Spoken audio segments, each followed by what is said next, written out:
There are moments that are forever imprinted in your memory like deep scars. They don't heal, they don't fade over the years, they just become a part of you. Every time you close your eyes, you see them again, as if in slow motion. The words, the screams, the gestures, even the smells, everything comes back as if it were yesterday. My story started from just such a moment. The night I lost myself, my faith in people and love, I remember the smell of rain dripping down the cold glass of the car, I remember the bright light of the headlights breaking the darkness, and them, standing across from each other in the house that used to be mine. They didn't expect me to show up. They didn't expect me to recognize my wife, whom I loved more than life, and this man, the stranger who had broken into my world and destroyed it. My reaction at the time? No, I'm not looking for excuses. I did what anyone whose soul was torn apart would do. But the aftermath of that evening haunted me for years afterward. Today, years later, as I stood before her again, the past came alive with renewed vigor. She looked at me with eyes that had once been my home, but now reminded me of what I had lost. What we had both lost, but this encounter was only the beginning of something I could never have predicted. The rain poured down as if the heavens had burst with pain. I sat in the car in front of our house, which now seemed foreign to me. The light in the living room was on, and shadows were visible through the loose curtained window. They moved as if in a shadow theater, unaware that they were being watched. I was scared. I didn't want to believe what I had learned. Friends, family, even co-workers hinted that something was wrong. "She's getting distant, don't you notice?" These words changed to faceless smiles when I tried to ignore them. But I couldn't ignore anymore. The phone in my pocket became a heavy anchor pulling me down. The evidence was there. The pictures, the messages I'd found completely by accident or maybe on purpose. It was as if something inside me knew the truth before I recognized it myself. "Let's go inside," I told myself, clutching the steering wheel to my white knuckles. But every time my hand reached for the doorknob, something stopped me. Maybe fear. Maybe the remnants of hope that this was all a mistake. When I finally overpowered myself and entered the house, I was greeted by silence. Only the sounds of rain drumming on the roof could be heard. I slowly made my way up the stairs, feeling my heart beating so loudly that I thought it might be heard. The door to the bedroom was ajar. I froze, hearing their voices. Her laughter, the same laughter that had once given my life meaning. Only now it wasn't mine. I don't know what happened next. Everything flashed and collapsed on me at the same time. The picture I saw is etched in my memory forever. Her and him. In my bed. Their faces frozen in horror when they noticed. Then everything erupted. My rage, like a wild element, burst forth. My hand struck the man, knocking him to the ground. I heard her scream, felt her trying to hold me down, but I couldn't stop anything. The pain inside was too strong. It only ended when I realized I was holding a broken lamp and he was lying on the floor with a bloody face. She was standing off to the side, sobbing and pressing her hands to her face. I looked at her one last time before I left. That night had changed me forever. But the worst part was ahead, living with that burden, trying to figure out where I'd lost her and how things had gotten to this point. When I left the house that night, the air felt as heavy as lead. The rain was still pouring down, soaking my clothes to the skin, but I didn't feel it. Only one thought pulsed in my head: how did I get to this point? How did this become my life? I was walking somewhere ahead, unable to see the road. The city was asleep, and only the occasional car whizzed by, leaving the glow of its headlights in the wet asphalt. I didn't know where I was going, but it was impossible to stop. At some point I found myself in a small park on the outskirts of the neighborhood. There, under one of the old oak trees, I sat down on a bench and covered my face with my hands. For the first time in hours, tears burst forth. It was a strange feeling. First anger, then shame. And then devastation. Why? Why did she do that? These words echoed in my head over and over again. We had been married for 6 years. I loved her like I had never loved anyone before. I did everything I could for her, or at least that's what I thought I did, but maybe I was wrong. Maybe I didn't listen to her enough. Maybe somewhere along the way I'd lost myself, and with that, her scraps of happy moments came to mind. Our first meeting at a party at a mutual friend's house. Her smile when I'd suggested we go to the ocean just for fun, without a plan. That night when I proposed to her under the stars, shaking with excitement. She looked at me then as if I was her whole world. Where's it all gone? The rain stopped and I lifted my head, looking up at the slowly lightening sky.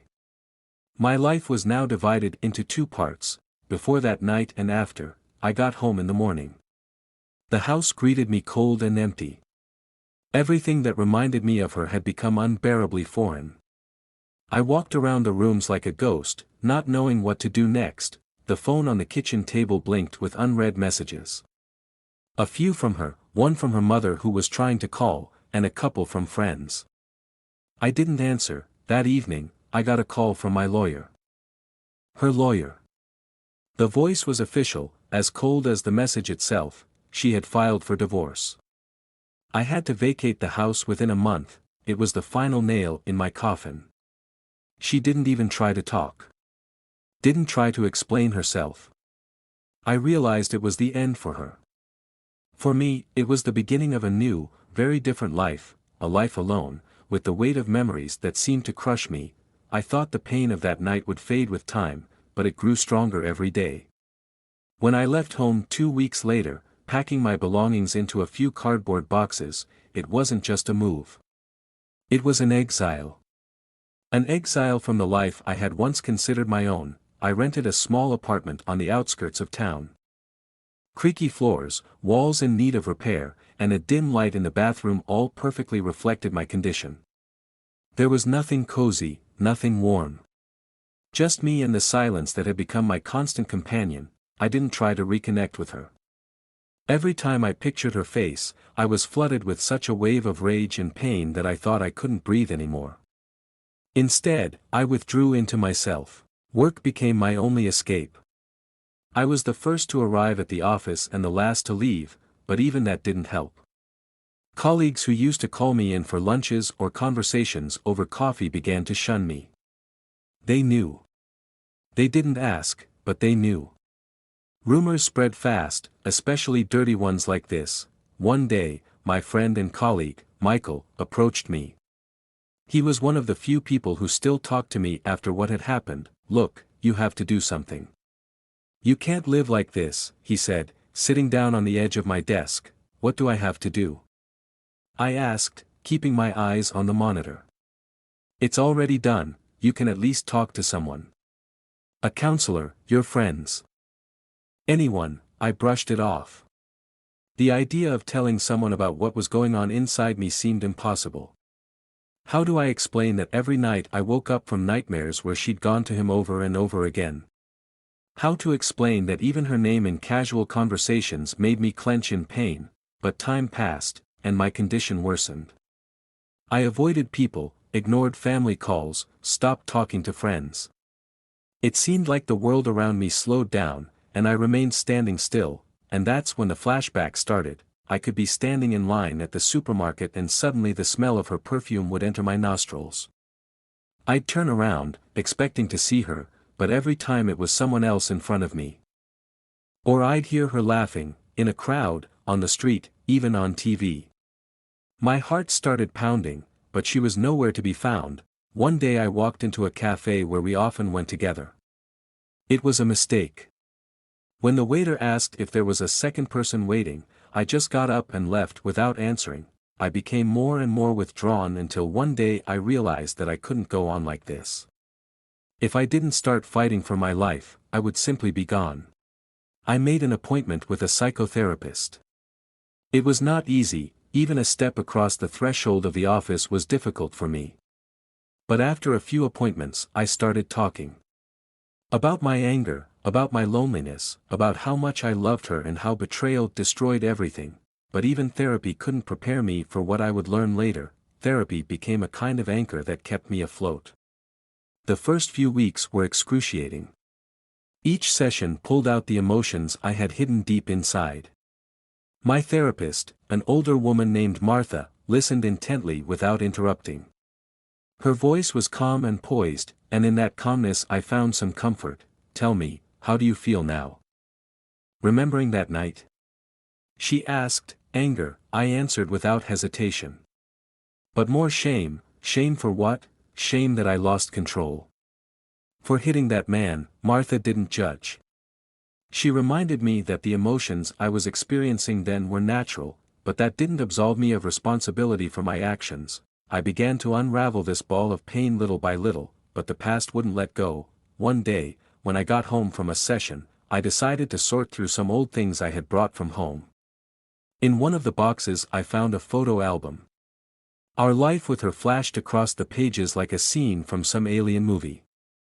There were our trips, holidays, even everyday moments that seemed so insignificant at the time. I held one of the photos for a long time, where we stood on the beach, smiling.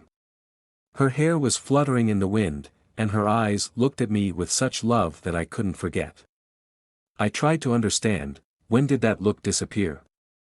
When did we become strangers to each other? I couldn't find any answers. The nights became a torment. I woke up from nightmares where I relived that night again, hearing her voice, seeing his face. I tried to convince myself that it was all just memories, but they seemed so real. One day, unable to bear it, I called Michael. He was the only person I could turn to. "Mike, I just can't take it anymore," I said when he picked up the phone. "Do you want to talk?" His voice sounded concerned. "Yes." We met at a bar we had frequented before. Sitting at a table with a glass of whiskey, I told him how hard it was for me. "You know, you don't have to hold it all in," he said. "She did that to you, but that doesn't mean you have to destroy yourself." His words made me think. Maybe I really did blame myself too much. I stood there like I was chained, unable to move. She was there, in front of me, right next to me, and I suddenly felt everything inside of me tighten. It was so strange, as if these years, this pain, this betrayal, had never happened between us. In her movements I recognized the very woman who had once been mine. But now she was different, like me. I took a step back, hiding my face around the corner, hoping she wouldn't notice me. I felt her presence in the air enveloping me like a ghost. At first I didn't realize what to do, how to react. What would I even do with her if I met her? Return to the world we had both destroyed, or forget about it once and for all? That's when I decided it was probably best to leave. I walked past quickly and headed to my car. When I got to the door, however, I felt my heart beat faster. It was her. She'd called out to me, "Hey, Jason." Her voice sounded the same as before. "How are you?" I turned around and saw her. The same woman I loved. Only now her eyes weren't burning with the light I'd been trying to find in her gaze for so long. They were empty, even a little scared. "Hi," I answered, trying not to give myself away. "It's been a while." "Yeah, I've been wanting to talk to you for a long time," she said, coming closer. "Can I come in and talk to you?" My head exploded with conflicting thoughts. Could I trust her? Or is this just another act of manipulation, like when she made her choice to be with another man? I looked at her face and saw not only guilt but desperation there. It confused me. There was longing in her eyes and I felt sorry for her for some reason. "I'm not sure there's a point to our conversation," I said, trying to be firm. "What did you want to tell me?" She was silent for a moment, and then, with a sigh, she answered, "I want you to know that I'm sorry. I don't know how things got this way. I made a mistake. A very bad mistake. And if I could turn back the clock," her words, as expected, didn't make me forgive her. I couldn't just let go of what had happened. However, instead of starting to yell or blame her, I felt some strange emptiness. No rage like before, no pain, just emptiness. "I don't know what you want from me," I said. "We made up our minds a long time ago. You made your choice, and I have nothing more to say." She looked at me, her eyes filled with tears. This was not the woman I had once loved. I saw before me a woman who had lost everything she held dear. A woman who had finally realized the gravity of her actions, but in that moment, I realized one thing: I could no longer be a part of her. My feelings, my affection for her. It was all gone, dissolved in pain and disappointment. I was free, even if it was the hardest freedom I had ever felt. "I forgive you," I said, but not to get her back, but to be free of her. "But we won't be together. We've both changed." She was silent, just looking at me. Tears rolled down her cheeks, but I felt no relief. I didn't know what to make of this encounter. I stood in silence, listening to the raindrops start to fall on the pavement again. "Goodbye." I turned around and walked to my car without looking back. It was the last time I would see her. One last encounter with what had once been everything to me. Now I was beginning to feel like everything that had happened was just the beginning. The beginning of a new phase in which I had to find myself, to rebuild my life. But in order to do that, I needed to understand what had really happened when I was in that hell, and what had become of us after the doors to this world were closed. It had been a few months since the day I had encountered her. I didn't expect the encounter to leave such a mark on my soul. I seemed to be back on my feet, as if I had gotten over the crisis. But it turned out that the wounds left by the betrayal were too deep to forget in such a short period of time. Every morning I woke up feeling like my life had no meaning. The work I once thought was salvation had become a drudgery. It was only by spending hours drifting off into late-night conversations with Michael or studying the stories of other people's lives in books and movies that I found temporary relief. But the nights were still mine. Nights when memories penetrated me like cold knives. I still didn't know what to do with this new world that had opened up in front of me. I tried to connect with people, but every conversation, every encounter reminded me that everything in my life had changed. I became distant, as if for all the time I had spent in the shadow of this nightmare, the world kept moving forward and I remained abroad. Sometimes I wondered if it was worth trying to get my life back. But if there was anything I could get back, it was a piece of the old me. No longer the man who adored his wife, who would do anything for her. That man was gone, dissolved in bitterness and deceit. Someone new appeared in his place, a man who no longer believed in people, in love, in happiness. I wasn't prepared for what happened next. Because just when I thought I could handle myself a little, fate stepped in again. One rainy evening, I received a phone call that knocked me off my game once again. I was sitting at the bar, nudging a glass of whiskey when a name I'd been trying to get rid of for a long time appeared on my phone screen. Her name.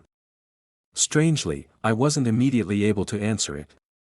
It was like returning to that point where you stand on a cliff and feel like your heart will stay there, in the void. I couldn't make a decision at first. I didn't know what I needed to say.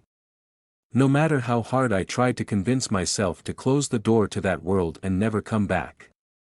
It didn't work. Finally, I answered, "Jason." Her voice was strained, and she was trying to be calm, but I could hear how nervous she was. "I need to talk to you. It's important." As always, I felt anger building. But instead of starting to blame her or demanding an explanation, I restrained myself. I was probably too exhausted by now to react to her words with rage. "Did you want something?" I asked, trying to be indifferent, but feeling my heart racing again. "Yes. I know this whole thing we've been through can't be undone, but I need to tell you something. This isn't just about us. It's about our children." My heart froze. I wasn't ready to hear it. Our children. She'd had children. Images flashed through my mind, the empty space that was left in our house when she left. The children. I never knew she'd been this close to it. Maybe I really am so oblivious to everything. "What do you mean?" I asked, feeling something new boil up in my chest. "Jason, I'm pregnant." "They're your babies." Her words sounded like thunder. At first it was hard for me to understand what she was really saying. "The babies. My babies. How is that possible? We're divorced." She was gone. We weren't a family anymore. How could all this have happened? Why didn't she say anything? Why hadn't she told me sooner? My head spun around like I was in a whirlwind and I didn't know what to make of it. Are you serious? I couldn't believe it. You're pregnant and you decided to tell me about it just now. I didn't know how to tell you, Jason. It's just so complicated, and I've been trying to figure it out on my own, and I didn't want to bother you. Her voice was shaky, but there was a note of desperation in it. My body tensed. What now? Why hadn't she told me right away when we were still together? Why hadn't she told me earlier? When things weren't so far out of our lives yet. I could feel everything inside me crumbling. Not just the memories of the past, but my reality. I don't know what you want from me. I stood at the window, trying to calm down, but the feelings that came over me were too strong. I'm not ready. You know yourself how this ended, I know, but you have to realize it's for a reason. You're a father. I want you to accept that. Maybe I was wrong, but it's the truth, and in that moment, I realized that my world had changed again. Too much. And I didn't know what to do now. I stood at the window, feeling the air growing thicker, as if the world around me had shrunk, preventing me from breathing. Everything inside me exploded with a mixture of emotions. I wasn't prepared for this turn of events. My thoughts were confused, and my heart was pounding in my chest like a madman. There were only children, her children. I couldn't believe it. She had never mentioned it. I could feel her words penetrating me, causing not only anger but fear. I knew that now my life was about to undergo another shock. It's impossible, I said, no longer trying to hide my nervousness. We're divorced, you're gone. We're not family. You have no right to. I know what you're thinking, she interrupted, her voice shaky but desperate for help. But I really need you to know. I don't want to do this alone. You can't say no to me, can you? You can't. I felt my eyes blur in front of me, a headache growing in my head. She couldn't. I didn't know what to do, what to think. Why hadn't she told me before? Why had she kept it a secret? How long had it been since she'd been out of my life? And why was it only now that she showed up with such new demands? I took a few steps around the room, trying to quiet my anxiety. I didn't know what to say, what to do. All I knew was that I was baffled. Too many questions, and not one coherent answer. Are you out of your mind? Why didn't you say anything? Why didn't you tell me right away? I spoke louder, and I could feel the rage in my voice. You should have told me when things weren't like this yet. I could have helped. She was silent for a few seconds, and then she said almost in a whisper, I couldn't. I was afraid. I thought you wouldn't accept it. You were so crushed. I didn't know what to do myself. But I couldn't hide it anymore. I couldn't. Jason, I'm scared. Her voice was full of desperation, and in that moment, I felt the weight of it all suddenly become real. This wasn't just information, not just some news. This was a step into a new reality that I needed to deal with. Thoughts were rushing around like lightning bolts in my head. My children. I couldn't even imagine how all of this would affect my life, my future. My gaze froze on the floor. I tried to imagine what to do, what was possible. My hands began to shake, and I felt myself being pulled into the void. I stood up again coming to the same state where I didn't know how to respond, how to be. But in the end, I had to respond.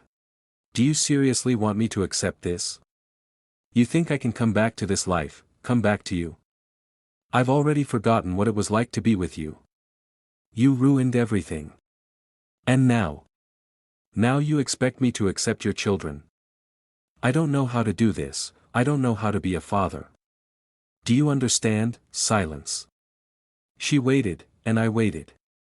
I could only hear the light breathing in the tube, and the moment stretched like an eternity. I couldn't find an answer that was honest. I wasn't ready to go back to that world. I couldn't accept her again, and I didn't know what to do about the children. They were innocent, and I understood that, but I needed time. I can't decide everything right away. I said, clenching my jaws. This is too much for me right now. I'm not ready. But I promise I'll think about it. We can't turn back the clock, but I won't leave you in the lurch. I felt her exhale in relief. And in that moment, I realized that I couldn't just turn a blind eye to all of this. I didn't know what to do, but I knew one thing: I couldn't walk away from responsibility again. My life was no longer what it had been. I didn't know what I was going to do with this new knowledge, what I was going to do with the kids, but I knew that I was now going to have to face what I had tried to ignore for so long. Time went on and all I felt was utter confusion and chaos. The thought of becoming a father made me feel insecure. I thought I had learned that lesson a long time ago, that I had learned to live without her. But now my life was disrupted again. And all I could do was slowly sink into a world that was too complicated for me, and all that remained was the question that haunted me: what now? How do I embrace this change? A week had passed since she called. Every morning I woke up with the feeling of some invisible weight hanging over my shoulders, like a fog that hadn't dissipated. It was a strange state, uncertainty, the feeling that all the answers to the questions I was asking myself remained in the shadows. I tried to go on with my life as if nothing had changed, but my thoughts kept returning to that conversation. I still didn't know what to make of her news, of the kids, of having her back in my life. My heart was filled with contradictions. On the one hand, I felt that it wasn't my fault, that I shouldn't take responsibility for what had happened. But on the other, I realized that I couldn't just turn a blind eye to the situation. I couldn't abandon my children, even if they were the product of a mistake I couldn't accept or understand. Every day it was harder and harder not to think about what I had to decide. She called several times, but I avoided communication, didn't know what to say back to her. I was trapped between avoiding all this pain and not being the cruel person who would just turn away from what had happened. One day when I got home after work, I felt like I needed to face that choice again. I was standing in my apartment looking out the window at the darkening sky when I heard another call. It was her number. I sighed, gathering my strength, and answered. Jason. Her voice was soft, but I could hear the desperation in it. I can't wait any longer. I need your decision. I know you're not ready, but this isn't all about me. It's for all of us. You don't want them to grow up without a father. Do you? She brought up the same sore subject again. I closed my eyes, trying to focus, but her words still pierced my heart. I knew she wasn't expecting me to be completely sure right away, but it was still too much for one person. I felt like I was in the mouth of a beast that could tear me to pieces at any moment. I don't know what to do, I said, trying to suppress my emotions. You realize I can't just take it all back. It's too hard. You haven't said anything to me about it all these years, and now. I know you're angry, she interrupted. And you have a right to be. I feel guilty myself. But you don't want your kids to grow up without a father. I know it's hard for you, but I can't do it alone. Her words, though full of despair, began to awaken a sense of duty in me. It was not just a question, but something much more. I realized that if I didn't take responsibility, I was leaving them to their fate. It wasn't their fault. I couldn't let them suffer. Okay, I said, feeling the weight on my heart grow more and more palpable. But I can't promise that everything will be the way you want it to be. We need time to sort things out, and I don't know what will happen next. But I'll be there for them.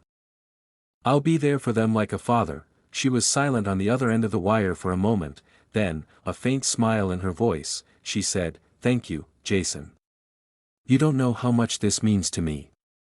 We'll be there for you, and we'll get through this." I didn't know what was going to happen next. I felt like I was making the right move, but at the same time, there was so much uncertainty, fear, and pain inside of me that I had a hard time believing this was going to end well. I didn't know what I needed, what I could give to these children. But I knew one thing: I couldn't turn away. A few days later, I met up with her. She brought pictures with her, little pictures of children I had never seen before. Their eyes, dark and slightly pensive, looked at me with an expression as if they were trying to figure out who I was. I noticed that these kids were actually like me. This was more than just a picture of family happiness that I had once thought impossible. It was new, uncharted. These are them, she said, showing me the pictures. I never told you because I was afraid. But now, I can't keep it to myself anymore. I want you to see them.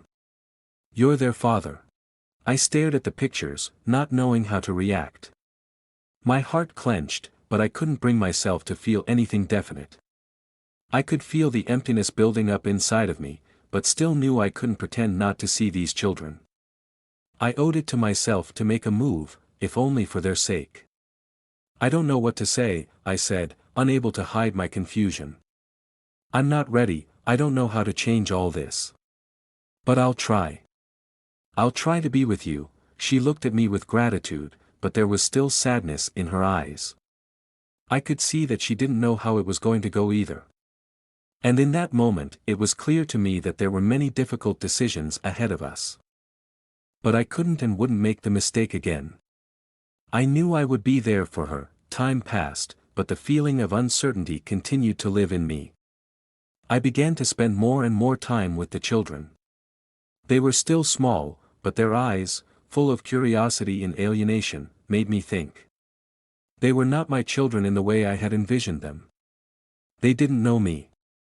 And I didn't know them. Every day I tried to connect with them, even though I realized it would be impossible to immediately become a part of their lives. I watched them change cautiously at every gesture I made. Sometimes they laughed, sometimes they cried, and I stood by them, not knowing what to say or do. I began to realize how much I had lost, not only in my marriage, but in the opportunity to be a father to these children. I couldn't turn back the clock, but I could try to do something now, for their sake. And for my own sake, life didn't stand still. Work, friends, old acquaintances all continued to exist as if separate from me. But now, months later, I was starting to feel something change. I was learning to be a father. Slowly, one step at a time. Michael, an old friend of mine who had always supported me in difficult moments, once said.